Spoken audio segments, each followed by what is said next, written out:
Айдай Исаева, Мисс Казахстан! 8 март неге жақсы өтеді, 7 мамыр. 7 майға нәски мен бритвадан басқа да нәрселер бар ғой. Жалпы осы трецтің арқасында бәрі бір-біріне жау болып кеткен жоқ па? Мына кісінің қанағаттануына отырамыз осы. Жалпы бір ауыз сөзбен тортты Әйеліне беру керек.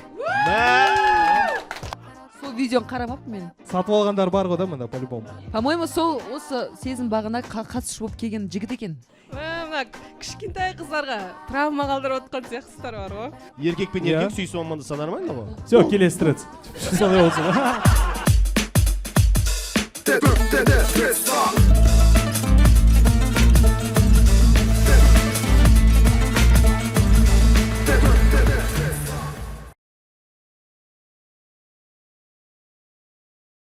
Так, Мисс Шымкент 2008, Мисс Казахстан 2013, Мисс Вселенная 2014. Қанша жыл өтіп кетсе де әлі мисс түрін сақтап қалған Айдай Исаева. Құрмет қошеметтеріңіз болғасын. Қайырлы кеш баршаларыңызға. Так. Қош келдіңіз. Трецстан бағдарламасы. Бүгін біз жалпы Трецстағы ең актуалды будақтарды талқылайтын боламыз. Будақ деген ветка, барлықтарыңызға белгілі. Будақ деген кезде басқа нәрсе ойлап кеткен жоқсыңдар ғой, нормально ғой. Так, тамаша. Қош келдіңіз. Көңіл күйіңіз қалай, жақсы ма? Керемет. Бүгін сізге ешкімді татуластырудың қажеті жоқ. Ешкімге махаббатын тауып берудің қажеті жоқ. Әркім өзі білетінсің ғой, Наксандай, уже телеарнада әркім өзі біледі деп күшті айтады. Қошеметтеп қояйық, Рахмет. Тамаша. Қош келдіңіз. Жалпы біз сізді көргенімізге өте қуаныштымыз. Осыншама уақыт жоқ кезде уақыт тауып келгеніңізге рахмет сізге, Айдай ханым, трецта отырасыз ба? Трец мен негізі естіген, бірақ мен отырмаймын. Не себепті? Өйткені уақыт жоқ. Жұмыс, бала шаға, қонақ күту жағдай айтып кеттім ғой өзіңе, уақыт жетпейді, сондықтан мен ол не екенін білмеймін. Жалпы скачать етіп алдыңыз ба негізі? Скачать еткен жоқпын. Жоқ, Онда қазір Айдай ханымды трецқа тіркейміз, бірінші вопрос. Так, хорошо. Ендеше жаңа жалпы бір түсіндіріп айтып кеттік қой, трецтағы актуалды будақтарды талқылаймыз. Мен ойымша сіздің ойыңыз бізге де, сіздерге де барлығына да қызықты болады деген ойдамыз. Ендеше бастайық. Бұл трецтан дамыған елдерде халық саяси белсенді болады, ал бізде біреудің тойындағы тортты сөз қылады. Ауылдағы малына апарып берсе де не шаруаларым бар, басқа мәселе жоқ па? Бір абьюз көрсетіп жатса түсінер едім, қоғам не болып бара жатыр деп айтатын. Ол жерде мәселе болса тек өздерінің ішкі мәселесі өздері шешіп алады ғой. Сіз сізге түсінбеген боларсыз, мен де түсінбедім. Біз сразу осындай ауыр басқа тақырыптардан елде бастаймыз. саясатты Жоқ, талқыласа. қазір трецта мынандай нәрсе жүріп жатыр, көрген шығарсыздар да, тортты мамасына бірінші беріп қойғанда күйеуі. Осылай ше сразу, Қоғам болып, ел болып талқылайтын мәселе ма, қалай ойлайсыздар? Тортты мамасына беру керек па, или әйеліне беру керек па деген Бірінші әрине әйеліне беру керек. Дұрыс қой, қыздар? Жоқ, бірінші тортты ресторанға келу керек, официантқа беру керек. Сосын барып. Біз жеу мәселесін айтып жатырмыз ғой. Жалпы той деген 2 жасқа арналған той емес па негізінде? Сол себепті 2 жас бір-біріне тарту керек, Әрине. Ал мына видеода, яғни бірінші мама деп шақырды да, сол кісіге бірінші торт берді. Жүргізіп жатқан тамаданың өзі. Сосын мамасының баласы деген сөз кетеді ғой. Кетіп қалды. Біздің қыздар, қыз-келіншектер біраз жерге апарып тастады ол жігітті. Сол жайлы өзіңіздің пікіріңізді сұрап жатқанымыз ғой. Негізі үйлену тойда 2 жасқа арналған, өзің дұрыс айтып тұрсың. Бір-біріне бірінші әйеліне. Өздерің бәрін дұрыс айтып жатсыңдар, мен кете берейін дешім. Сосын ер азаматтарына беру керек. Сосын барып әке-шешесіне берілетін бір ырымдардың бірі ғой негізі. Нағыз Шымкенттің аруы ретінде күшті айтасыз. ырымдардың бірі дейтін, бірақ қазақтар 15-ші ғасырда торт алып келіңдер деген болмаған Сен шығар. неғып үйбасың? Мен сол диагнозын таппай жатыр, фарингит па не ол деп. Фарингит. Жоқ, қайдан шыққан ол дүние негізінде орыстардан келген ба? Ол бізде традиция дейтіндей нәрсе емес қой, қазақтың да салт дәстүр емес қой. Салт дәстүрге кірмейді, бірақ сонда да. Сізде даусыңыз андай болып бара жатыр. Это заразно, да? Прикинь, бәріміз Азырақ сөйледік. Так. Тыңдайық. Жоқ, андай өмірлер тәтті болсын деген мағынада шығар торт беру. Бір ырымдап қой, әшін салт дәстүрге жатпайды ол негізі. Жоқ, онда какая разница, мамасына. Оны, сонымен қайда жатқызамыз оны? Спальняға, салт дәстүрге үйлечем. Салт дәстүрге де жатпайды ол, әшін ырым деп жатқызуға болады. Немесе алып тастайық оны, торт беруді алып тастайық. Біз алып тастаған екен, олар алып тастай ма олар? енді бәрібір де мамасына жүгіріп жаңағыдай Торт келіншектің сосын айтады бешбармақты бірінші кімге беру керек болады, мамасына ма әйеліне ма? Құдаларға бересің бауырым, құдаларға. Құдаларға бересің. Опама. Так, менің ойымша сонымен жалпы мен сен өзің солай сөйлеп баратсың. Ничего, жайлап бәріміз сөйлейміз передачаның аяғына дейін. Жел сияқты. Нормально болып кете ма сол Иә, бізге? нормально болып кетеді сосын. жалпы бір ауыз сөзбен тортты Кім Әйеліне беру керек. Қыздар қолдайды деп ойлаймын, иә. сіздің енеңіз көріп отқан шығар. Мәс. Оңбаған деп па? Жоқ. Иә, дұрыс. Қолдайды. Иә, заманауи түрде ғой. Заманауи түрде, иә. Ау, Өз тойыңда саған берді ма торт? я не помню, мен есімде жоқ шын айтайын. Бірінші әйеліме берген шығармын. Потому что біздер одан бұрын ондай вопрос болмаған. Сіз бірнеше рет үйленген адам Кімге соп. беру керек екен деген. Просто әйеліме бердім, сосын менің әке-шешеме бердік, сосын оның әке-шешесіне бердік. Соның бәрін бір қасықпен ұрдыңдар ма? Қалған қонақтарға. Мен де соны айтайын деп Негізі бір вилкамен береді ғой. Иә, Да? бәріміз бір қасық. Сол, мен соған қарсымын ше. Негізі қалай болады екен ол мәдениетті ауыздан түрде- ауызға? Гигиена дейсің ғой. Ауыздан ауызға. Ауыздан ауызға қызық болып отыр ма сізге? Ауыздан ауызға программасы, иә. Бір вилкамен қалай болады екен? Бір сөзден арамай кете береді екен, иә. Ол Жоқ. кісінің болмысы сондай. Менде Сәл вообще қазір арамой жоқ. Жоқ, өзің білдіріп тұрсың ғой сөзбен. Адамдар ғой бәріміз бір итак бір вилкамен бір қасықпен тамақ ішеміз ғой. білмеймін. бір вилка бадар дедікші ана. кезде бір-бірімізге бердік болды, басқа ешкімге берген жоқ. Негізі бір-бірлеріңе берген дұрыс қой, неғып сен? Негізі бір вилкадан жеген сөз ауызбіршіліктің белгісі деп ырымдап береді негізі. Иә, Айтып өте берсем кейін тамаша. өздері Жоқ, енді сырттай ол біртүрлі көрінеді ғой. Бір вилкамен Жоқ, беріп жоқ, айтады. Айдай ханым өте керемет айтты. Осы кезде бір қазақтың салт дәстүрінің бір жоғары деңгейге көтеріп жібердіңіз ғой, иә. Музыка қосылу деген. керек осы жерде. белгісі негізі солай беріледі, иә. Мағынасы Айжан сондай. ханым да күшті айтты, кәдімгідей. Бір-бірімізге бердік, басқа ешкімге бермедік. Ол да дұрыс шығар. Енді дұрыс Басқа қой, жағынан 2 жас дұрыс шығар. болғасын ортаға шығарды да біз солай бір-бірімізге торт бердік. Бір тәтті өмір сүрейік дедік, иә Айболат? Әрине, Ажан.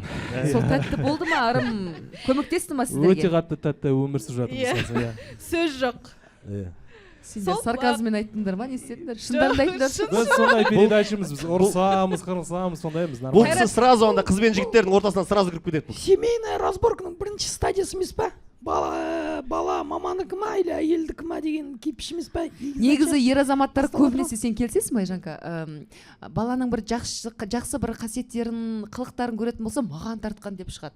Ал егер бір болмайтын бір қылықтары болатын болса, саған тартқан деп шығады. Ондай бір Бар. қалжың ретінде айтыла ма солай? Бар, иә. Жоқ, Мен саған баламды емес, мысалы- нағашыларына тартқан дейді. Мен баламды Нағашыларына мысалы, тартқан, иә, иә. айтады. Нағашыларына тартқан ғой, бізге ұқсамаған ғой деп айтады. Неге сөйтіп негізінде. айтасыздар? Неге бүйтіп айтады екен, иә? Мен вообще қатысым жоқ оған. Өзі айтып тұр ғой. Маған нағашыларға да бәрібір деші. Иә. Мен өзіме келістіріп қарадым. Менде сондай жағдай болса қалай болар еді деп. Мен ойлаймын ол Сен адам. келін болсаң ба? Жоқ. Тыңда, мен тойда тұрмын дейік мысалға, да? Сен тойға барасың ба вообще? Өзімді ойлап қарадым осындай моментта. И мен түсіндім, что адам таңдай білу керек екен да. Тойға ма? Мен әйеліме айтсам, бірінші тортты кімге берейін десем, менің әйелім айтар еді, мамаңа берші деп. Мен мамама айтсам, бірінші тортты кімге берейін десем, әйеліңе берші деп айтар еді. Ешкім саған бергісі келмейді. Сонымен торттың тақырыбын жаптық қой, да? Торт Түсінікті деген ол болды. жауатын тақырып, ол үлкен философиялық әңгіме ғой. Жоқ, осы жерде нүктесін қойдық қой енді. Азынан Нүктесін кешке қойған дейін сияқтымыз. торт Қалай жайлы ойлайсыздар? айтып отырмайтын шығармыз енді. Тортты кімге? В общем, бермей қояйықшы. Шығармай қояйықшы сол торт. Болмаса алып тастай Алып салайық. тастайық. Просто көрсетіп алып кету керек, иә? Жоқ, Фотоға менің түсірейік, ойымша всё. әдемі Жоқ, қылып жас жұбайлар фотоға түсу керек та, алып кету керек. Келесі- Жалғастырайық. Келесі Келесі тредста. тредсменде. Иә. Енді ол сіздің мына жүріп өткен жолыңызға байланысты. Шынайы жауап бересіз деген ойдамын. Иә. Мына жерде орысша жазылған, мен қазақша айта берейін. Алтын ханым байқауын көрдім. Қатысушы әйелдер қазақ аруына қатысқан қыздарға қарағанда жігерлі, энергичный, харизмалары экранның ар жағынан білініп тұрғандай дейді. Енді сіз өзіңіз Мисс Қазақстан байқауының жеңімпазы болдыңыз. Әлемдік аренада біздің Қазақстан намысын қорғадыңыз әлем аруында. Баяғыда. Баяғыда Баяғыда болса дәл сол 10 жылдан жылда асып тұр ғой. кетті. 10 жыл, 10 жыл асып 10 кетті ма? жылдан асып кетті, 13 жыл болған Сіз шығар. Мисс Қазақстан победительсіз да? Сондай, представляешь? Сен ізденбепсің ғой енді. Сен вообще қарамапсың ғой, иә? Сендер вообще түсінбепсіңдер ғой бұл кісілерге. Маған адаммен танысқан ұнайды да, осылай отырып әңгіме Иә, Күшті ғой. кейіннен Бұл білетін. кісіге қатты Сөйлеп ұнамайды сенімен танысқан. Изучать Это не взаимно, Жоқ, да? әдемі етіп жатыр, иә. Диагнозын бірден взаимно. қойдым. Так, енді Өтті, айтпақшы диагноз демекші сіз өзіңіз сол Мен Асфендиярды бітіргенмін 7 жыл. Асфендиярды оқитындар же естіп Иә, қалдым. бар. Кім Иә. оқиды Бір Асфендиярды? қыз. Но қатты оқып жатқан жоқ негізі ол. Аздан кешке дейін оқу ғой, не үшін жүрсіз деген. Иә. Қалай уақыт тауып жүрсіз осы жерге? Сабақ Жоқ. қайда? Қандай мамандық сенікі? Жалпы Общий медицина. Я жалпы мен де жалпы медицина бітірдім. 5 жыл интернатура, 5 жыл бакалавр, 2 жыл интернатура. 1 жыл врач болып жұмыс жасадым. бір жыл Керемет. менде медицинский образование жоқ, мен 4 жыл жұмыс істедім. Сол үшін сіз қазір арнайы қыздар мен жігіттер таныстыратын тележобада соларға диагноз қоясыз, дұрыс Иә, па? сол диагноз арқылы. Иә, диагноз қоямын барлықтарына. Енді менің жалпы сұрағым, жалпы осындай Түсіндім. байқауларға қалай қарайсыз? Енді сіз ішкі кухнясын көрдіңіз, ішіндегі адамдармен жұмыс жасадыңыз деген сияқты. Мен негізі Алтын ханыммен жаңа қазақ аруға қатысым жоқ, өйткені ол Баян ханымның өзінің жеке коммерциялық жобасы. Иә. Мен қатысқан жоба ол халықаралық национальный конкурс. Ол кәдімгі лицензиясы бар, үлкен әлемге шығатын жоба. Бери выше деді ғой, примерно. Бери выше деген. Жоқ, ондай емес. Әркімнің өз орны бар. Енді ешкімді үшеуі де сол құлсызданып сұлулыққа жатқан жоқпын. байланысты ғой. Сұлулыққа ғой? байланысты. Енді бұл сұраққа жауап берейін. Негізі 30-дан кейін әйел баласы өзің әйел екенін сезінеді. Қыздар, жастарың қазір 20-дан енді асқан шығар. Бір 32-33 жастан бастап сендер әйел екендерін сезінесіңдер. Ол табиғи жолмен, я солай адам деген әйелмін ғой деп сезінеді. Сосын көбінесе неге Алтын ханымда менің байқағаным, енді былай тұрақты көрермен емеспін, бірақ сонда да естідім ғой.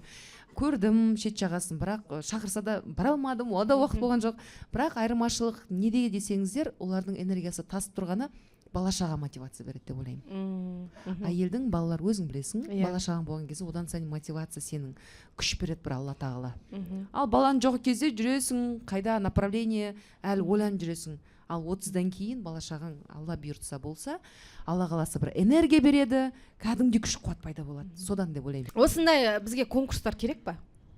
Бұндай байқау жай керекті шығар. Өйткені үлкен сенімділік пайда болады. Кәдімгідей көп нәрсеге тәжірибең пайда болады. Қалай бояну, қалай жүріп тұру, осанканы қалай ұстау, жалпы өнердің әйел адамның қалыптасуына өте бір керекті бір тәжірибе, жай ғана өмір бақи болатын нәрсе емес қой. Бір-ақ рет дайындаласың, бір-ақ рет шығасың, бірақ оның өзі оңай емес. Каблукта жүріп, сөйлеу мәнересі бар, қалай өзіңді ұстау, бір сабақ. Ол сабақ. Неге осы андай әлемдік аренада мисс байқаулар өтіп жатқан кезде қыздар шыңғырып айтады? Қазақстан деп ше. Оларды үйрететін шығар солай, иә? Жоқ, көзге олар былай, иә, дұрыс, әдемі сұрақ, неге айғайлайды деген сөз. Испания! Ол кезде 80-нен астам елден қатысады ғой.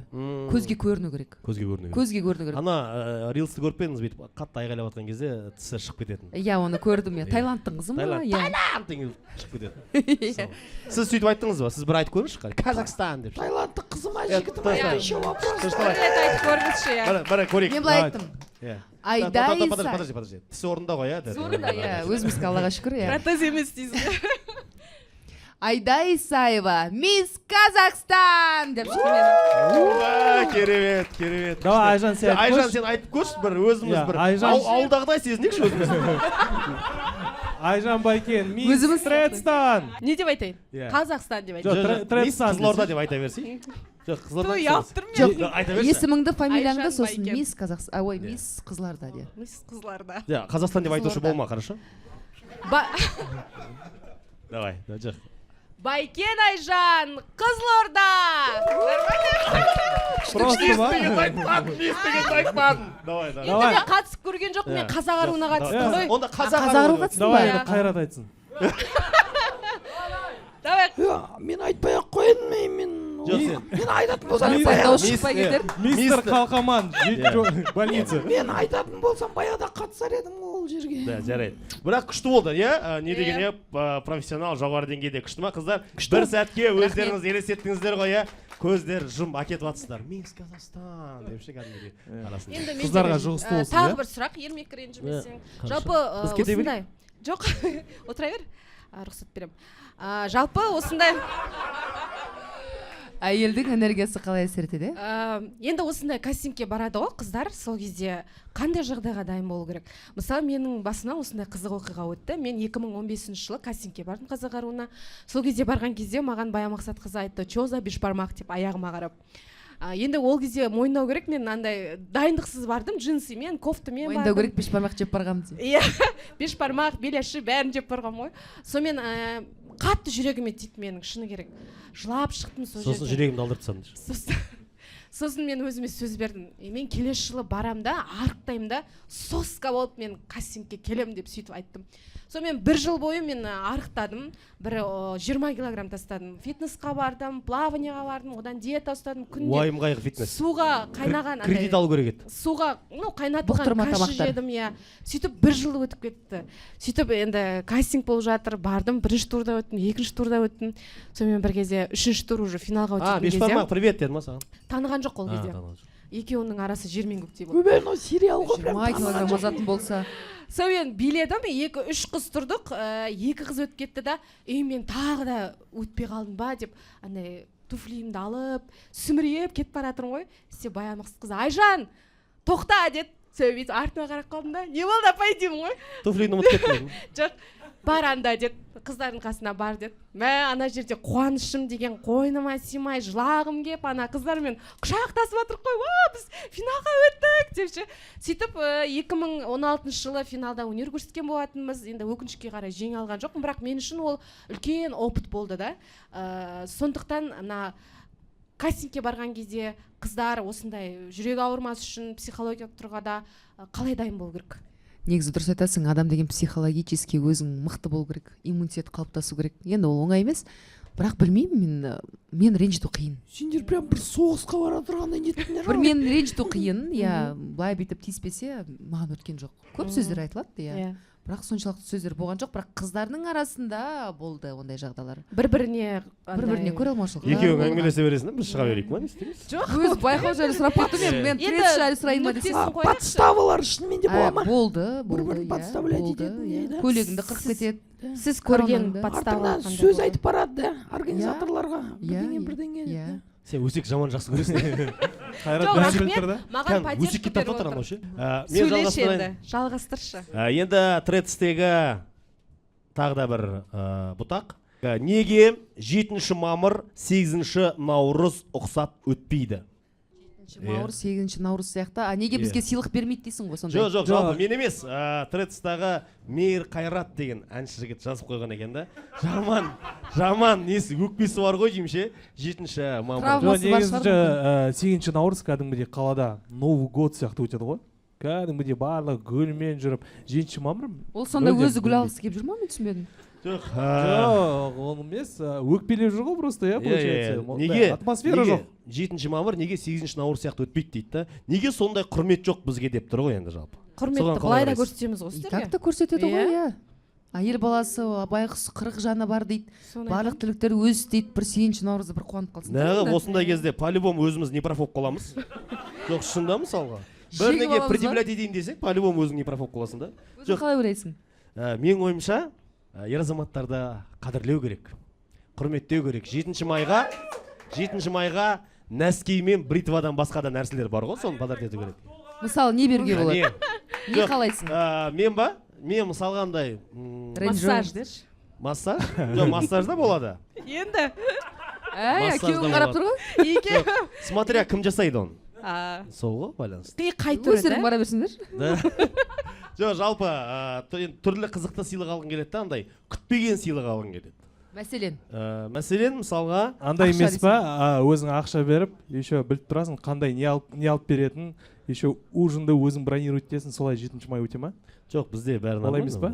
Сенде солай өтеді ғой. Менің ойымша бұны айтқан ер азамат бір внимание жетіспей жүрген сияқты. Қалай ойлайсың? Сондай бар ғой қазір ер азамат. Сори! Мен Қайрат, саған внимание жетпей жүр. Тағы да бір Көре екі хит алмайды шығар. біздің бақытты болғанымызды. Жалпы сіздер не сыйлайсыздар 7 мамырға? Жұбайыңызға. Не сұрайды, соны сыйлаймыз ғой енді. Мен сыйлап қойдым айтпақшы. Негізі ең күшті сыйлық қолдан жасалған сыйлық деп массаж жүріп жүретін сияқтысың сен. Жоқ, массажға жоқпын мен.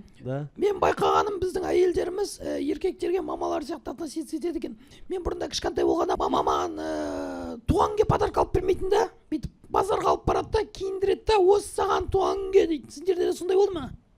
Ондай болған жоқ па?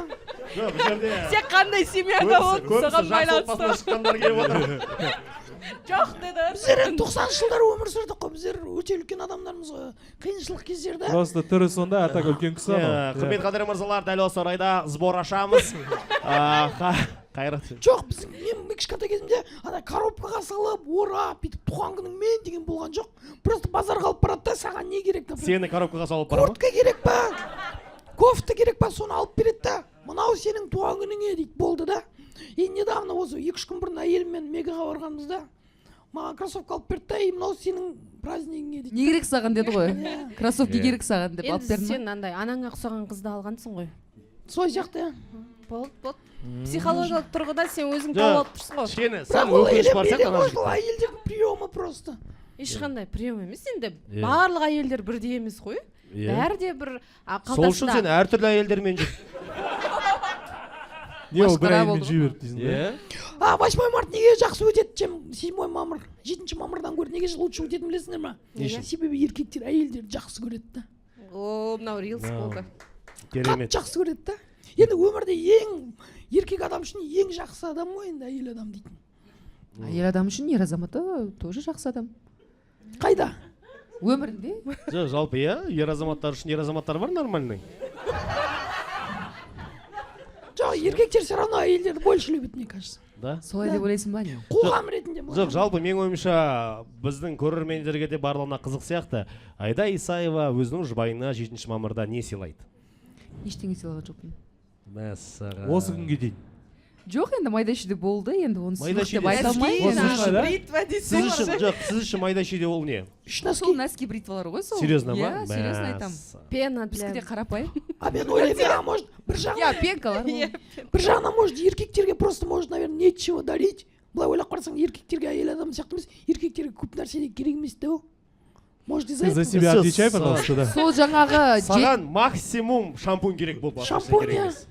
8 март неге күшті өтеді деп жатсың ғой? Бізде қыздар бәрі эмоциональны ғой. Иә. Бәрі сыйлықты алған кезде инстаграмға салады, тиктокқа салады. Мына лентамыздың бәрі гүл-гүл болып кетеді ғой. Сосын бар ғой, мен негізі ырымшылмын, бірақтан қатты кіріп кетуге болмайды енді. Ер азаматтар әйелдерге сыйлық беретін болса, гүл болса да, бір кез келген саат ақшалай болса да өзінің несібесі артады.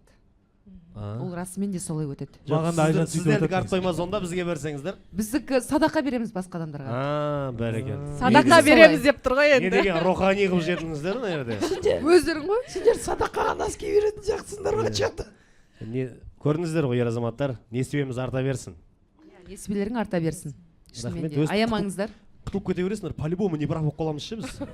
Жаңа әдемі алып келе жатыр едім, соңында Өтпей өзіміз қалды ма? по-любому жеп қалдық өзіміз. Жоқ, Айжан айтам да, қаражат Или жетіп 9 жатса, майға күтейік па дейсің. сертификат алып бер. Иә. Жақсы магазиннен сыйлық бер, ақшалай бер, онда тұрған не бар? Носки мен ондай бритва тұрған қарап Иә, қалған ең ештеңе күшті, жоқ. мен күшті қылып аяқтайыншы осыны. Сөйтші. 7 мамырға ер азаматтарға бізге ең керемет сыйлық ол біздің әйелдеріміздің, қыздарымыздың бізге жасаған дұғасы. О, Бәрекелді. Green flag па мына өзің сонда? рухани болып кеттің ғой. Жоқ, күшті болды ғой, дұрыс па қыздар, солай дұрыс қой, Жақтырмайсыздар мені. Бәрі сыпайы қыздар Ермек екен. қазірше сені трецқа салып жүреді осы жерде отырған. Сосын тредста видеолар салынады ғой, иә? Иә, кәдімгідей? видеоларда, Инстаграм сияқты фотоларда, ма? иә. Неше Голый фотоларды салынады. Масқара. Видеолар сатылады еще, мына дұрыс айтып жатыр, иә. Сатылады. Жақсы. Арнайы. Жоқ. 300 теңгеден. Сізде бар. Иә. Видео ма? 300 теңгеден сатып, содан арқасында нан тауып отқандар бар мысалға.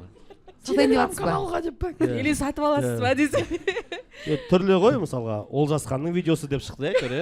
Негізі ол Арайдың қазақша видеосы. бизнес болды, иә. Иә. Кәдімгідей бизнес болды ғой. Видео сату деген ба? Видео сату, иә, кәдімгідей. Просто жазып қояды слив деп, менде бар, кіріңіздер деп. Сөйтіп, ИП ештеңе керек емес оған, Иә. просто. Әйтеуір ақша табудың амалы. сөйтіп, ерігіп отырасың да, кіресің, 300 теңгені жібересің, сосын видео келеді. Деп айтты маған. Дейдім, Сатып алғандар бар ғой да мында, по-любому. Бар. Бізде Айдархан түсініп жатқан сияқты қандай видеолар екен. Түсініп отырсыз ба? ұятсыз видеолар шығар, Иә, бірағыдай. ұятсыз. Табу Жоқ, видеолар жоқ. шығар. Өте ұятсыз. мен Түсінбей ұятсыз жатсыз видео ба? көрмеймін мүлде. Иә. Жоқ, примерно. Экранға назар аударайық. Құрметті Оны көрермен, айтам. қазір бізде жарнама. Так, келесі Жалпы, тақырып жалпы 7 май туралы аяқтадық. Жалғастырайық. Келесі. дым шешпедік, иә? Ну ладно. Так. Дұғамен бітті ғой. Дұғадамыз. Әкежан Кенесов дейді. Қалада самокат азайып қалған байқадыңыздар ма? Себебі Алматыда 11 000 самокат айып тұрағына қойылды. Түрлі тәртіптік шараларға байланысты қаламызда самокаттардың жалпы саны негізі 22 500 болатын дейді. Тең жартысы сонда. Тең жартысын, иә. Штрафта. Вот. Негізі қалай өзіңіз машина айдайсыз ғой, иә? Машина айдайсыз. Раздражать ете ма самокатчиктар? Внезапно артыңнан жанынан шығып қалатын болады ғой. жоқ бұл кісі самокат жүретін жақта жүрмейді ғой негізі. Төмен жақта жүрмейсіз, иә, получается. Жоғары жақ. негізі жоқ, мен ештеңе раздражать етпейді. Өздері как бы өз кінәлары өзіне деген бар. Қақып кетсем сорри. Құдай сақтасын. Просто ма қақып кетсем сорри, да? Кешірім сұраймын, Өзің кінәлісің. Құдай сақтасын. Мені кішкене раздражать етеді. Мен жаңа бірінші естіп отырмын. Внезапно атып шығады ғой. Енді қорқасың ғой өздерің. жоқ мына жерде студенттер Опасно отыр же. бәрі самокатпен келгендер сені жек көріп отыр бәрі. Жоқ, мен просто барлығында жаңағыдай права болсын деймін да. Құжаттар болса барлығы Оларда тәртіпке, құжаттар иә. жоқ, иә? Құжаттар көбінде жоқ қой негізі. Сондықтан олар самокат айдау үшін құжат керек па не? сол болсын деп тұрмын ғой. Жол Потому что ережесін жолда білсін деп жүрсіңдер тұрсың ғой, ба? иә. Жолда жүргесін Бізде кішкене тәртіп болу керек та. самокатчиктарға жол ережесі жоқ та вообще просто. Негізі понимаешь? самокат айдау Жоқ өте нәрсе да. опасный ше. Жаңа нәрсе да пайда болып жатырған вообще қоғамда. Сен жалпы қыздарға сөз бермейді екенсің, иә? Жоқ, кешіріңіздер, өзімнің ойымды Бізге айтамын. көмектесіп жатыр ғой. Көмектес. Ана Жоқ, мен причинасын тапқым келіп тұр да. Бардак болып жатыр ғой енді. Адам кетіп бара жатады, самокат шығып кетеді, машинамен нетіп қалады постоянно, автомобильдермен, светофорда. Бір кездері ол машинаның жолымен келеді. Сенің еще даусыңда жоқ қой айғайлайын десең, иә, самокат? Иә, Содан қашып айтып жүр. бір кезде машинаның жолымен кетіп бара жатады, бір кезде адамның жолымен кетіп бара жатады. Мотоциклдан опасный. Негізі Алла жолында жүру керек қой, нормально болып бәрі. Рухани болып кетті. ассалаумағалейкум Кеттім десеңші. мен. Сен осы абыроймен қайта бересің ба? Иә, қайта берейін. Жоқ, Green ана flag. самокатқа 2-3 адам мініп алатындар бар ғой. Ондай Өте опасно мысалы. Жоқ, Біреуді- романтика ғой. Қай жер? Ортасындағы кайф дейді ғой. Короче, права алу керек оларға, иә? Самокатчиктарға надувной куртка керек сияқты. Китайда производить етіп бизнес ашып, кәдімгі надувной ма, сумен ба, бірдеңемен, чтобы құлағанда ауыртпайтындай. Қытайға барып дауыс сатып алсаң да дұрыс болар еді сен. Дегенім ғой енді жалпы. Беспонтовая шутка. Да? Блин, да, мы же здесь обсуждаем вопрос. Ты Захар. на личности Уже приходишь. Шынымен ұрысып отырсың ба? жынданып Ішіне эфир үшін ба? Жоқ, эфир шығып. Жоқ. Негізі ана оң қанат пен сол қанат бірін жақтырмайды мына жақта. Бізде сондай бар. Біз ана Астанадағы левый берег сияқтымыз. Мощный, әдемі. Олар правый республиканецтер, берег. біздер Мына демократтармыз. кісінің қалжыңдап отқанын түсінбейсің, жынданып отқанын түсінбейсің. Қайсысы? Бәрінде бірей болса ма? Рас қой, Ұрысып иә? отқанын түсінбейсің, иә? Мен дауыс жайлы шуткаға ренжімеймін. Себебі мен дауыс жайлы шуткаға ешқашан ренжімеймін өмірімде. Бірақ мен 20 жыл комедиямен айналып жүргесін, мен шамалы шуткаларға ренжимін да. Қандай мәселе? Мысалы, Китайға барып сатып ала қойшы деген. Былай қарасаң хуйня шутка да. Сен көңіліне типа еткенсің ғой Жынданып сен. жатыр, жынданып жатыр. Қазір разборка жасаймыз. Жоқ, онда айтсай, қызықты әзілдер айтсай сен. Қызықты трец оқиық. Иә, давай. Давайте. Сен баста. Давайте, кеттік ал Давай. екінші кругпен. Давайте. Қазақтар қай салада бірінші орын алады? Сіздің ойыңыз? Той саласынан. Той саласында. Иә. Все, Ол- келесі трец. Сондай болсын. Я оны айтамын, давайте обсуждать. Тойдан басқа ештеңе жоқ па не бізде? Бізде той қызық сияқты ғой бізде. Иә? Қазақтар мен ойлаймын, өлең айтудан бірінші орын алады деп ойлаймын. Ән айтуда. Өлең или ән? Ән айтудан. Ән айтудан. Музыка жағынан жақсы ол Бізде бірінші әншілер орын көбейіп жатыр, иә. Әншілер- Спортшылар да. алады. Музыканың качествосы өсіп жатыр, сол ұнайды маған күшті. Мен айтқым келіп тағы ренжіп қаласың ба деп жатырмын. Ладно, айта қой. Жоқ, көш, ренжіп тағы нерді. Жоқ, ренжімей айта қой. А мен ұстап тұрамын де. менің ойымша қазақтар комментарий жазудан бірінші орын алатын сияқты. Кез келген тиктокты ашсаң да, кез келген тиктокты ашсаң да, инстаграмды ашсаң да, барлық жерде біздің қазақтардың комментарийлері. Ана ғой шетелдің ана инстаграмда ма бір жерде қарап отырсаң комментарияда қазақтар бар ма деп. Иә. Сосын Мен биылғы жылы порно түсіруден бірінші орын алатын сияқтымыз. Сол видеоны қарамаппын мен. Сол блогерлардан Экранға назар әкеліп аударайық жатыр деп ғой. сондай болсын. По-моему, сол осы сезім бағына қатысушы болып келген жігіт екен. Иә. Менің алдымда. Бәрі сіздер жақтан шығып жатыр ғой. Сен шығып жатыр екен ғой бізден. Иә. Жоқ, ол кісі жүргізген жоқ қой ол кезде. Ол кезде басқа кісі иә. жүргізуші Иә, болып. сіз жүргізген кезде ешқандай минус жоқ қой. Жалпы сосын қазақ елі қазір бізде анда акиматовский видео түсіруден бірінші орын алатын сияқтымыз, иә? Күшті, иә? Акиматовский мобилограф деген тема бар ғой, бәрі екінің бірі түсіріп жатыр. Сондай нәрсе. Оның үстінде конкуренция бар жерде жеңіс бар. Иә. Сосын жалпы әлем бойынша біздің мемлекетте саясаткерлер ең көп мемлекет бізде. Әкімшіліктің өзінде қанша адам жұмыс жасайды. Сол үшін сол саясаткерлер көп мемлекет сияқты біздікі. Содан да бірінші орын алады. Мобилографтар көп мемлекетпіз. Мобилографтардың мобилограф бар ғой еще. Олдай бар. Мобилограф деген мамандық Қазақстанда шыққан сияқты ғой вообще. Постсоветский пространствода бірінші рет. Думаешь? Иә, Россияда ондай болған жоқ, бір Қазақстанда шулап жатыр. Ресейде тұрып Ол келген. кезде Россияда тұрып жатырмын, Қазақстанда прям шулап жатыр сол кезде. Мобилограф деген новый нәрселер, новый мамандықтар, кәдімгі адамдар жұмысқа кіріп жатыр да мобилограф. Ондай болған жоқ. Айда Жақсы сізде неше айлыққа мобилограф бар? Екі-үшеу, бірақ енді қазір мен активно Инстаграмды жүргізіп жатқан жоқ. Біреу үйде тұра ма? Постоянно. Жоқ, шақыртам егер маңызды бір шаруалар болып жатса. Маған андай қызық, кейбір блогерлар өйтіп оянған кезде түсіріп жатады ғой видеолар ше. Соны қай мобилограф түсіріп тұрады екен деп до конца ше бүйтіп. қасына біреу Оянғанды қонатын күтіп шығар. тұратын сияқты. Оған ақша Маған төлейді еще ғой, анандай шыдайды қызық. ғой. Блогерлар просто амандасатын контент. Просто Просто барады да амандасады, соны түсіреді. Қызық па негізі ол? Просто барып любой адаммен Любой амандасатын ба? мероприятие барады да құшақтасып амандасқанды түсіреді де салып қояды. В чем прикол? Привлечение внимания дейді ғой, әшейін вниманиені өзіне аудару деген шығар. сосын андай жұлдыздармен амандасып жатқанын салып қоятын тамадалар бар ғой. Өнердегі досым деп па? Иә. Олар да күшті негізі. Шын ғой, солай жазып қоятындар бар ғой. Қанағаттандың ба сұрағына? Қанағаттандым, Үздіктер таптың ба? Менде еще мынандай сұрақ бар, андай популярный еркек Сенде сұрақ адамдар. көп екен негізі. Иә, еркек адамдар ана творческий ортада бір-бірінің бетін сүйеді екен да кездескенде. Мен соны түсіне алмадым кішкене. Маған бір-екі рет сүюге жақындаған, мен айтамын керек емес. Оны еркектерден сұрасайшы. Мәссаған бірінші рет естіп тұрмын. Енді ол әртүрлі жағдайлар болады. Гүл берген кезде. Әртүрлі еркектер болады. Мысалға өзің мысалы бауырыңмен неге амандаспасқа? Мысалы қыздар бет сүйісіп амандасады, еркектер неге біз бет сүйісіп амандаспасқа? Қыздарға жарасады ғой. Жоқ, сүйісіп отқанда просто ерінге тиіп кетпесе болды, қалғаны нормально. Қош тіпті. Сен амандасасың да солай арасында. Иә. Ерінге тиіп кеткен болды ма? Жоқ. Екеумізде болды, помнишь? Потом продолжим. Екеумде? Шучу.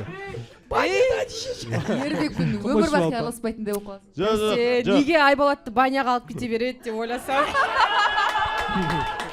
Талдыңдар ма? Все? Бұл Тредстан жобасы, рахмет. Жоқ, негізі Ештеңе айта алмай менің қалдыңдар ойымша ғой. ешқандай бір ерсі әрекет жоқ, қыздар иә, нормально ғой иә? Еркек пен еркек сүйісіп амандаса нормально. Бәрі болып тұрады деп қойды. Главное, тілсіз ғой, тілсіз. Тілсіз жау. Не дедің? Ладно. Жалпы қанағаттандың ба? Қанағаттандым, рахмет. Так. Алла разы болсын. Мына кісінің қанағаттануына отырамыз Иә, осы. чисто. Осы қанағаттанса болды. Болды онда. Айтар болды. Осыны қанағаттандырумен айналысып жатыр қазір осы трец. Осы жобаны соған Осы кісіден қанағаттандыру сұрап үшін жатсыңдар ма аштық. бағанадан бері? Иә. Қайраттың әйелінің сөзі ғой да, қанағаттандың ба? Ауыр. Иә жаным. Қанағаттандым. Все. Деп айтады ғой иә сізге. Жоқ, Мәссаған. редко. Сіздер бар ғой. Мына кішкентай қыздарға травма қалдырып отқан сияқтысыздар бар ғой. Бұлар бәлем бәрін біледі. Түсінбей қалмасын. Бәрінде 18 бар. Кішкентай қыздар деп ертең біздің ютубты көріп отқандар ойламасын, мектеп оқушыларын шақырып алып, мына жерде әңгіме айтып, кішкентай қыз, өте жаным отыра ғой. Стама деп. Чисто ана садиктегі бар ғой. Так. Менде мынандай жазба. Самый ред флаг қыздар. Мінезін келіп подругаларына көрсететін қыздар деп ойлаймын. Араласқаны міндет кәдімгідей. Мінезім сондай, бетке айтқышпын деп аузына не келсе соны қысып мінезім өзгермейді дейтіндер дейді. Қыз жазыпты бұны. Жалпы құрбыларыңыз көп па? Өнерде болсын, өмірде болсын, олармен қатынасыңыз қалай? Өте жақсы. Достарым өте көп. Әсіресе мына өнер алдында жүрген қыздар 99% сол өнер саласындағы құрбылар. Жалпы дос болу үшін, адал дос болу үшін қандай қасиет керек адамға? Өсек тасымау керек. Бірінші орында сол, екіншіде тыңдай білу керек.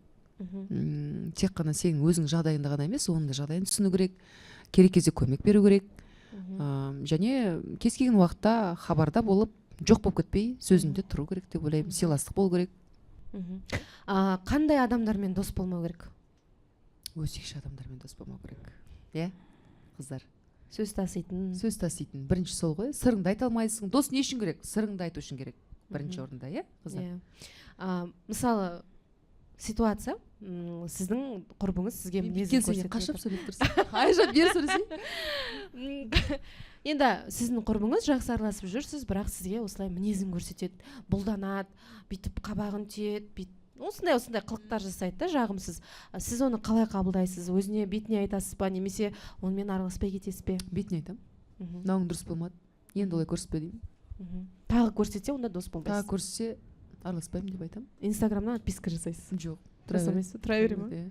Ал көрген жерде Қазір сондай ой бар ғой, кімге инстаграм подписан, сонымен араласасың, доссың, ондай емес. Араласамын жалпы, сәлем түзу болып қалады дейсіз. Егер олай мінез көрсететін болса, мен оны тікелей айтамын. Мынауың дұрыс болған жоқ, ұнаған жоқ деп айтамын. Ал мына сыныптас қыздарыңызбен, класстас қыздарыңызбен араласасыздар ма? Ол қыздар Шымкентте ғой. Мен Шымкентте бітірдім ғой. Жалпы онлайн болсын, Онлайн Инстаграмда. болса чатта бар, сіздер тыңдай беріңіздер. Біз қайттық онда. Күте тұрыңыздар да.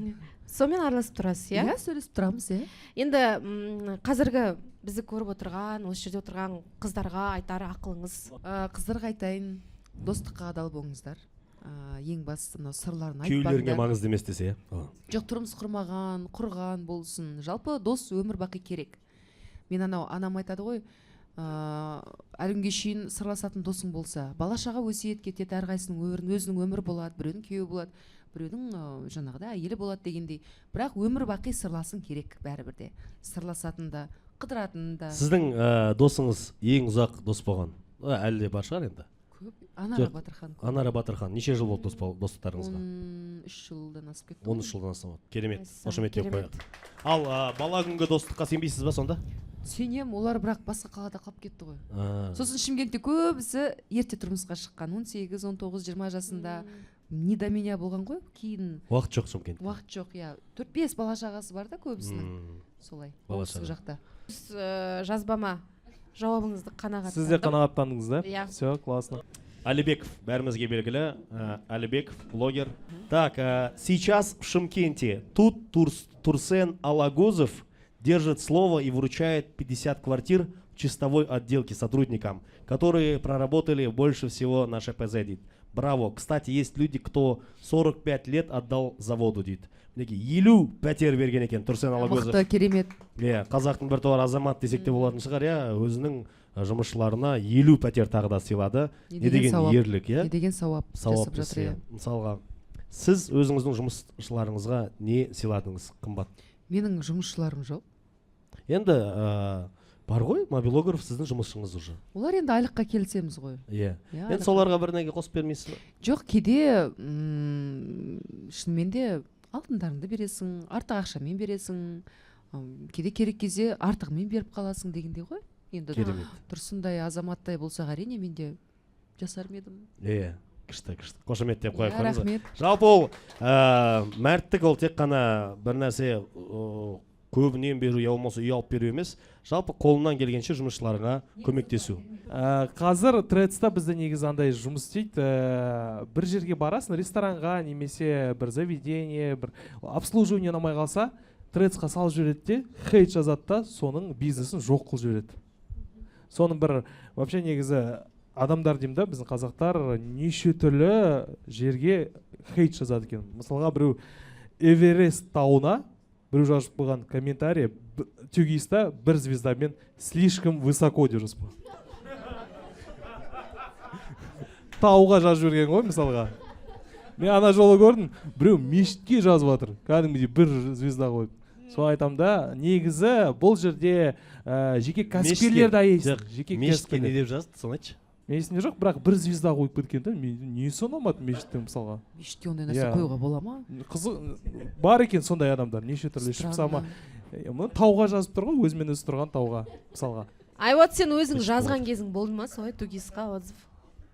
Мен жаздым, я бір-екі рет жаздым. Барбершопқа жаздым вроде, сондай білген. Ол обоснованный болды ғой да? Адам Өте өзінің қатты, басына конечно. не өтсең сол айтады екен, иә? Иә, бірақ енді... Өзің жазып жүр екенсің ғой. Жоқ. Қып-қызыл заявщик екенсің ғой сен.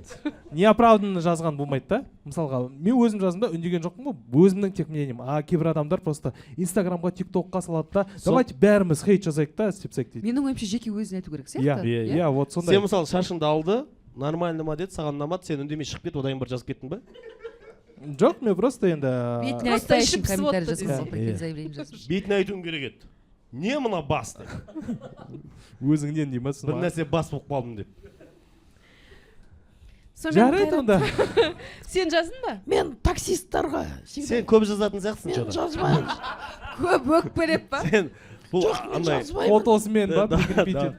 дауысы жетпей қала ма деп көп жазып кететін сияқты көбінесе. Мен таксисттарға всегда 5 жұлдыз қоямын. Всегда. даже ұнамаса да ұнаса да. Неге? Себебі еңбегін бағалайсың ғой. семьясын асырап 5 жүрген жылды қойып Семья- ұнамады да. дейсіз ма? там ештеңе жазбаймын, просто 5 жұлдыз қоямын да кете беремін. Даже болады ғой енді водительдермен нет келіспей қаласың, келмей қалады, нетпей қалады, маңдалыға ұрып тұрып алады. Сол кезде де даже 5 жұлдыз қоя беремін. Себебі мен істеймін да олай, себебі семьясын асырап жүр ғой. Ол еріккеннен кататься етіп жүрген жоқ та. Мен бір кездері таксовать еттім, мен өзім түсінемін. Оңай емес дейді, иә. Иә, қиын ол. Бір 15 мың табу үшін сен 10 сағаттап жүру керексің да, там 20 мың табу үшін там. сбор ашайық, болмайды мынау. Соны түсіністікпен қараймын да мен. Курьерларға, нелерге. Сіздің қарапайымдылығыңызға ризамыз, Қайреке. Рахмет. Алла разы болсын сізге. Жоқ, жақында бір жағдай болды ғой, бір блогер қызбен осы таксисттің арасында бір кішігірім конфликт болды. Ол қыз такси шақырған, ол такси басқа жерге тоқтаған, сонымен неге сен орнына келмейсің деген сияқты жаңағыдай жалып жазған Яндексқа. Сөйтіп оның аккаунтын жауып тастаған екен. Яғни ол ер адам жұмыссыз қалды да.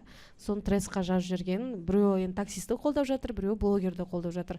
Кейбір кезде блогерлер өзіне көп алып кеткен жоқ па? Көп алып кететін кезі болады шынымен де. Алдында мен өзім бір алладан кешірім сұраймын, көрермендерден кешірім сұраймын. Жаңағыда орамалды қыз соншалықты номеріңді айтшы жалмауыз деп жаңағыдай бір тема болып кетті ғой. Мен жағамды ұстадым, шын айтамын. Сол қыз бізде қонақта отыр, орныңызға отырып қойыңыз. Езі адамгершілік қайда қалды деймін да. Иә. Блогер болсын, болмасын. Болмайды олай. Тәрбиесіздік дейсіз. Семіздікті қой көтереді ғой. Бар ондайлар, иә. Бүгін Бақты көтере білетін адам керек. 5 мақал жаттап келген, соның үшіншісін айтты уже. Бәрін қолданып жатыр ма? Екеуі қалды. Екеуі қалды. Так, мен қанағаттандым. Рахмет. Давайте Енді енді залдан көрермендерге, сұрайық, иә? көрермендерге микрофонымыз бар дәл қазір. Кімде трец бар? Бір 3 адамды, 3-4 адамды самый первый, иә? Бастайық. Мен айтсам бола ма? Мына жақта бірні. Қайырлы кеш, құрметті көрермендер, құрметті резиденттер. Қонақшы. Мен веткадан оқыттым дәл қазір. Ішіп алып, пойызда балалы әйелдің мазасын алған Ақылбек Искендеров сот алдында жауап берді дейді. Жақында шығып кетті ғой пойызда. Ақылбек ағамыз жайдарманшы. Бәріміз жайдарман ойнадық қой, КВН ойнадық. Ақылбек ағамыз, мен видеодан қарадым да просто. О кісі жатыр. Бейшара мас ағам. Демалған да енді. Сен оны түсініп тұрсың. Кім демалмайды? Бишара деп қойды, жаны ашып тұр ғой. Жайдарманшы ғой тоже. Видеодан көрініп тұрады, сушняк екен. Айтсасын. Демалып жатыр да. Мен бұл жерде ешкімді қорғап тұрған жоқпын, сіздердің ойларыңызды сұрағым кеттім. Видеоға түсіріп жатыр да, ол кісі видеоға түсірмесе жатып ұйықтап қала салады сол жерде ше. Сол кімдікі дұрыс, кімдікі бұрыс, осы жерде сіздер шешіп беріңіздерші ал маған. Негізі адамды жаман халде жаңағы ыңғайсыз жағдайда түсірген, ол мне кажется, мынау трезвый адамның өзінің ақымақтығы деп ойлаймын. Жоқ, ана жерде домогаться етті дейді ғой, санынан ұстады дейді. Ол дәлел жоқ қой. Оны түсірген жоқ па ол Жоқ, өзі видео? солай жазды ғой, солай жазды. Кім-кімнің санынан ұстамай жатыр деп қойса. Жоқ. Айдайхан Мына жағдай кісі ойыңызды айтып жіберіңізші толықтай. Солай түсіріп. Жоқ, арық қылып айтыңызшы, арық қылып. Жоқ, толықтай керек маған. Адам халсіз түрде, жаңағыда ұйқысы қанбай, мысалы қыздар макияжсыз жүрген кезде көшеде түсіріп алуға, немесе жаңағы градуста жүрген адамдарды, мне кажется, оларды жаңағы неге провокацияға берудің қажет жоқ, біріншіден түсірудің де қажет жоқ. Ол законға против даже. Бірақ 15 күнге отырып шықты ма негізі? 86.500 теңге штраф төледі. Отырған жоқ. Отырған жоқ. Қатты араласатын сияқтысың. Саған Ағам жауап ғой. керек емес сияқты. Ағам еді да сон. Жоқ, просто ағаң бізде ба? енді бала кезімізде пойызға отырдық. Әрине мас адамнан қорқасың ғой. Жоқ, тұра тұрыңыз. Егер ол кісіні, мен ол жағдайда толық түсінген жоқпын, көрген жоқпын, бірақ шынымен де ол ағаңыз ішіп алып жатып жай жаңағы ашуға берілтіп жаңағыдай түсіретін болса ол кісіні, ол әйелдікі дұрыс емес. Ал егер ол ер азамат сіздің ағаңыз ол әйелге тиісетін болса, ол оныкі дұрыс емес деп ойлаймын. Яғни өзіне зиян келтіре тұра, басқа адамға зиян келтіре тұра дұрыс болып тайып. Біз жаймен астан ақиқат болып жатқан жоқ па? Иә. Нормально. Көреміз бағдарламасы. Негізі ана тиіскен әйел бойдақ па екен? Жоқ, баласы баласы болды бар дейді. қасында. Жоқ, күйеуі ше. Вот соны білмеймін ше. Баласы Біліп бар. алып келу керек, біліп алып сұрау керек те ғой. Араласпаймын ол кісімен қатты. Жоқ, ол неге резонанс болып кетті? Себебі ол кісі Инстаграмда әжептәуір, әжептәуір подписчигі бар, жаңағы күлкілі видеолар түсіреді. Егер қарапайым адам болса, ондай бір қатты бір резонанс Сол болмайтын ақпарат сол еді. жерде қалып кетер ме еді? Иә, сол күйі қалатын еді. Енді мен ойлаймын, ол жерде ол кісі жаңағы түсіріп жатқан адамға мен енді жақтап жатқан жоқпын десе де, ол кісіге тиісіп жатқан ештеңесі жоқ сияқты. бәріміз пойызбен жүрдік десе де енді сен оған түртпектей берсең, провокацияға шақыра берсең, кез келген адам эмоциясын шығарып жібереді ғой.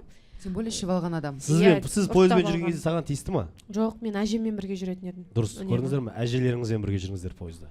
Ешкім тиіспейді. Мен ол жігітке су жерде болсам су әкеліп беретін едім.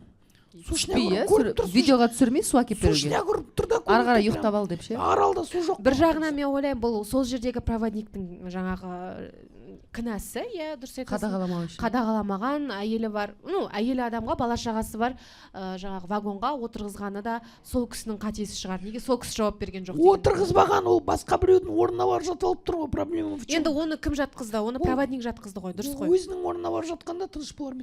Ол басқа орынға барып жатқан ба? Может, проводник бұрын қалаулым жүргізген шығар, ол да мысалы біреуді біреумен жатқызғысы келген шығар. Саған қалай шыдап отырсыз, Айдай ханым?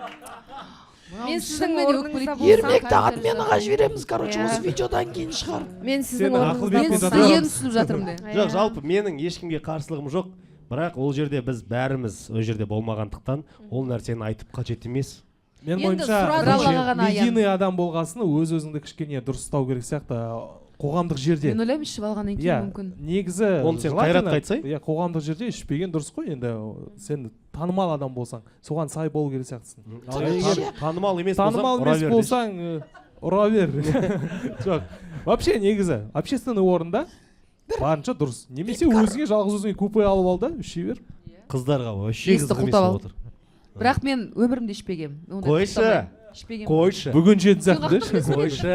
Мына бағдарламадан кейін менде аллергия бар деймін. Аллергия? 18 жасымда я пробовала. Ерте бастапсыз? Жоқ, как раз Мишимкент. Ол аллергия емес, мен орыс группада оқығанмын ол жерде, ол кезде қыздар кішігірім жаңағыдай отырып болған кезде маған ішкізіп көрген. Сөйттім де мен бірден құсып тастадым оның барлығын. Бетім бәрі қызарып, ешқандай тоналка көмектеспей. Менің әкем де, менің жанұямда спиртті көтере алмайды. Менде де аллергия бар. Врожденный. Мен ішсем мас болып қаламын. Бірдей екен аллергиямыз. Қайрат қатты көтеретін сияқты. Так, давайте тағы бір сұрақ болсын, рахмет. Айтпақшы, сыйлықтарымызды қазір береміз, Тағы бір сұрақ бар екен, пожалуйста. Просто келісесіздер ма, келіспейсіздер ма? Бір қыз тап қойыпты, ағылшын тілін білмейтін жігіт ред флаг деп. Жоқ, келіспейміз. Давай келесі. Келіспейді екен, Сәуле. Чат GPT-ден сұрасаң өзі-ақ жауап береді ғой. Кет, келесі. Бар ма қыздар? Рахмет сұраңыздар. Кісі көтеріп отыр, арықтау келген жігітке берейікші, арықтау келген. Екі орын алып отыр ма? Ассалаумағалейкум. 4000 теңге билет алып келген. Қайрат, сіздің әзілдеріңіз ұнап отыр, күшті, керемет. Рахмет, брат, рахмет. Брат, это значит, сенде вкус бар да. Қалғандары Ермектің фанаттары да. Жақсы. Так себе болды негізі. Жоқ енді, кішкене қолдап қойын деген ғой. Естімей қалдым, брат, қайтып айтшы. Айтпақ қойыңыз. Как будто. Соңғысы так себе болды дейді саған. Я постоянно высокий уровень көрсетіп беруді қиын. Ақталып кетті ғой. В общем, Трец. Мен жаңағыны оқыдым. Бит жазып қойған екен. Орысша жазған, бірақ қазақшасын аударып берейін. Неге дүкенге таза ит кіруге болмайды, бірақ бомж кіре алады дейді.